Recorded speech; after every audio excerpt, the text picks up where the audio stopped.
कोई व्यापार नहीं चलता हो, दिक्कत आ रही हो, तो हनुमान जी के दूसरे नंबर का भाई गतिमान का स्मरण करो। हनुमान जी के उल्टे पांव का सिंदूर लाकर गतिमान का नाम लेकर स्वस्तिक बना दिया जाए व्यापार वाली जगह पर, तो व्यापार अच्छा चलने लगता है महाराज। कोई व्यक्ति पैसा खा गया, नहीं दे रहा, बहुत परेशान हो गए, मांग मांग कर दे गए, नहीं दे रहा, हाथ जोड़ लिए, पांव जोड़ लिए, सब कुछ कर लिया, नहीं दे रहा, तो हनुमान जी के तीसरे नंबर का भाई रतिमान, रतिमान, गतिमान रतिमान, रतिमान का नाम लीजिए। पीपल के पत्ते पर लाल सिंदूर से जो व्यक्ति पैसा लेकर गया उसका नाम लेकर बहते हुए पानी में अपनी कामना कर रतिमान का नाम लेकर छोड़ दीजिए। 15 दिन में रतिमान ऐसी उतावली मचाता है कि उसको हाथ जोड़कर वो खुद फोन लगाकर बोलता भैया तेरा मैं पैसा लुटा दूंगा। रतिमान का स्मरण किया जाता है। रतिमान, ध्यान दीजिएगा, पंचमुखी हनुमान का एक स्मरण, पंचमुखी हनुमान का एक भाव। महाराज जैसे बहुत ज्यादा तकलीफ अगर व्यक्ति को हो गई है, बहुत कष्टमय जीवन चल रहा है, हार गए हर जगह से और तकलीफमय जीवन चल रहा है, तो पंचमुखी हनुमान का एक शिव महापुराण का और स्कंद पुराण का एक बड़ा सुंदर मंत्र है। उस मंत्र को आप सब एक बार हमारे साथ में बोलें। ओम नमो हनुमते रुद्र अवताराय सर्व शत्रु संहारणाय सर्व रोग हराय सर्व वशीकरणाय रामदूताय स्वाहा।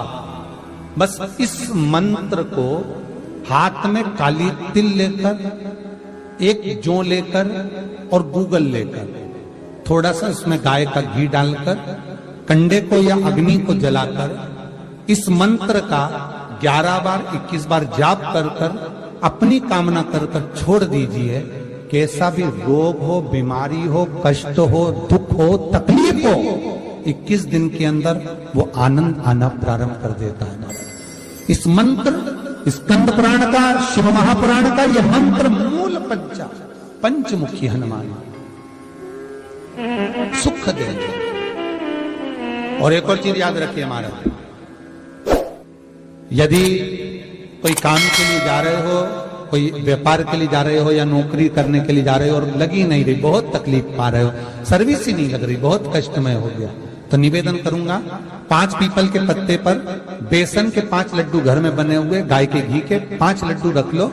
उस लड्डू के बीचों बीच एक आटे का दिया और उसमें तिल्ली का तेल डालकर इसी मंत्र का प्रयोग कर कर पंचमुखी हनुमान का किसी भी हनुमान के मंदिर में जाकर, दक्षिण मुखी हनुमान के मंदिर में जाकर उसको रख कर आ जाइए। इसके बाद आप उस काम के लिए जाइए, आपका काम सफल हो जाएगा। आपको किसी को नहीं कहना पड़ेगा, कोई हाथ जोड़ना नहीं पड़ेंगे, किसी के पांव नहीं पड़ना पड़ेंगे, तुरंत काम होगा। बस इस मंत्र का स्मरण कर कर पंचमुखी हनुमान का भूतेश्वर जो मंत्र है वो सुख देने वाला। आंकड़े के पत्ते की जो माला होती है, ये माला कार्य की सिद्धि के लिए होती है। इसमें एक एक आंकड़े के पत्ते पर सीताराम लिखा जाता है। मात्र एक पत्ता ऐसा होता है जिस पत्ते पर सीताराम नहीं लिखा जाता। 108 पत्ते में से एक पत्ता, बस उस पत्ते को हथेली में रखकर उल्टा हाथ आपको रखना है और अपनी कामना कर कर उस पत्ते को बांध देना है। ये जरूरी नहीं है कि 25 के बाद बांधो, 50 के बाद बांधो या 100 के बाद बांधो, आपकी मर्जी पड़े। उस खाली पत्ते को कहीं पर भी बांध दीजिए और उस माला को अपनी कामना कर कर श्री हनुमान जी महाराज को समर्पित कर दीजिए। महाराज इसके लिए कोई तिथि, कोई दिन, कोई वार निश्चित नहीं है।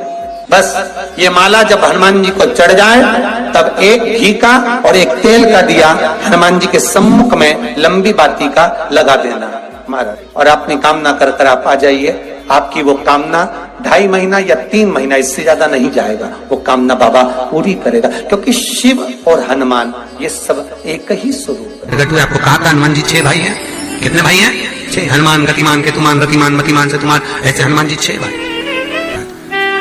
कोई व्यक्ति पैसा खा गया, नहीं दे रहा, बहुत परेशान हो गए, मांग मांग कर दे गए, नहीं दे रहा, हाथ जोड़ लिए, पांव जोड़ लिए, सब कुछ कर लिया, नहीं दे रहा, तो हनुमान जी के तीसरे नंबर का भाई रतिमान, रतिमान, गतिमान रतिमान, रतिमान का नाम लीजिए, पीपल के पत्ते पर लाल सिंदूर से जो व्यक्ति पैसा लेकर गया उसका नाम लेकर बहते हुए पानी में अपनी कामना कर रतिमान का नाम लेकर छोड़ दीजिए। 15 दिन में रतिमान ऐसी उतावली मचाता है कि उसको हाथ जोड़कर वो खुद फोन लगाकर बोलता है भैया तेरा मैं पैसा लौटा दूंगा। रतिमान का स्मरण किया जाता है। रतिमान का कोई व्यापार नहीं चलता हो, दिक्कत आ रही हो, हनुमान जी के दूसरे नंबर का भाई गतिमान का स्मरण करो। हनुमान जी के उल्टे पांव का सिंदूर लाकर गतिमान का नाम लेकर स्वस्तिक बना दिया जाए व्यापार वाली जगह पर, तो व्यापार अच्छा चलने लगता है। वहां घी का दिया लगाइए अगर चालीसा का पाठ कर रहे हो हनुमान जी का, और बहुत ज्यादा संकट है, बहुत ज्यादा परेशानी है, तो हनुमान चालीसा का पाठ करो तो तिल्ली के तेल का दिया, काली तिल के तेल का दिया, तिल का तेल का दिया हनुमान जी के सामने आसन बिछाकर, बहुत तकलीफ है तो 3 पाठ प्रतिदिन करो। और एक आसन से जितने समय 9 बजे अगर आप बैठते हो पाठ करने तो 9 बजे ही बैठना। 11 दिन तक प्रतिदिन 3 पाठ रोज करो।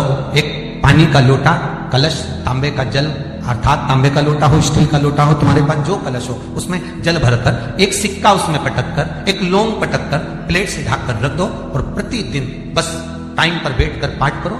11 दिन पूर्ण होंगे, जिस कामना से आपने पाठ करा है बस वो सिक्का, वो लौंग कलश में से निकाल लो, जल का आचमन करो और जिस काम के लिए करा है वो जल उस प्रयोग में ले लो।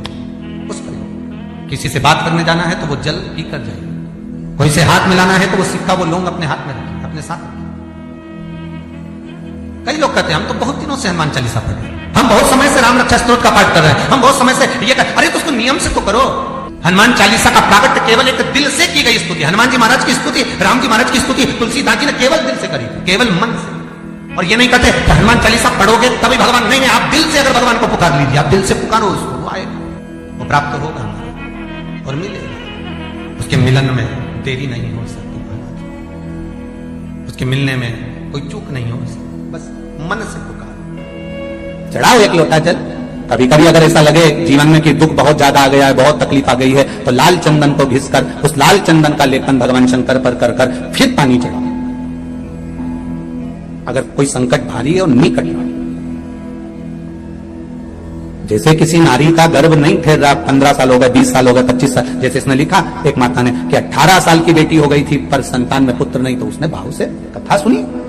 ऐसे आपके भीतर अगर 20 साल हो गए, 25 साल हो गए, 30 साल हो गए, संतान का सुखी नहीं है, लाल चंदन का लेपन बाबा भोलेनाथ पर करना प्रारंभ करो, पीठिका पर लाल चंदन का लेपन करना प्रारंभ करो, लाल चंदन से बाबा का श्रृंगार करना प्रारंभ करो। एक बेलपत्री पर लाल चंदन, दोनों पत्ती नीचे वाली, जो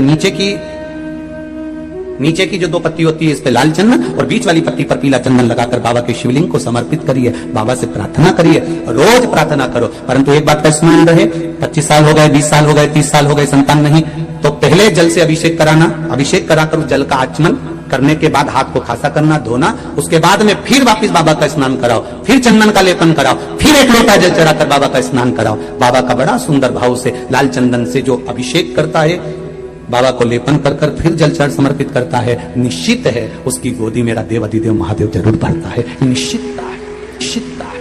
हम तो बेटियों से भी कहते हैं जिसका विवाह नहीं हो रहा हो, 25 साल, 30 साल, 27 साल, 28 साल, 32 साल, 40 साल हो गए, नहीं हो रहा हो बेटा बेटी का विवाह, उसे लाल चंदन का प्रयोग अशोक सुंदरी वाली जगह पर 60 बिंदी लाल चंदन की लगाकर 60 बेलपत्र 60 बिंदी पर रखिए और महाराज अपनी कामना कर भगवान से आइए, बाबा देगा, करेगा, 3-4 महीने में विवाह पक्का करेगा। ये लाल चंदन की महत्वता है। शुद्ध रोग बढ़ गया, बेलपत्री के वृक्ष के नीचे दीप लगाना प्रारंभ करो, बाबा से विनती कर घी का दिया लगाइए बेलपत्र वृक्ष के नीचे, बाबा से निवेदन करिए, रोग निवारण।